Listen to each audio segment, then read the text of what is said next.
So, ayan, mga guys. Gumawa kami ng coffee ni Baba. So, ito yung trinay ko. Ayan, oh.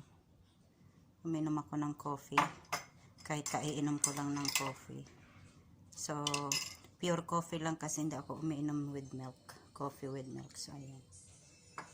Machine for coffee. Machine coffee.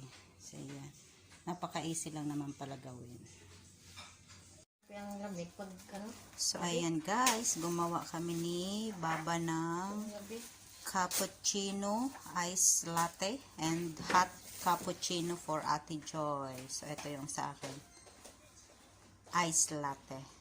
Cappuccino hot for Ate Joy. So, ayan.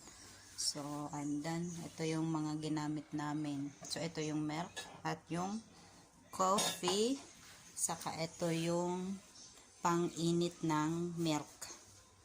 So, ito yung kape, pang-grinder. At, dito na siya napupunta. So, ayan. So, ipipress lang natin to para maging grinder yung coffee. And then, syempre, mapupunta dito at ayan, syempre gaganyan natin yan dito para mahulog yung coffee. So, ayan. Now, I know na how to make coffee. So, ayan guys.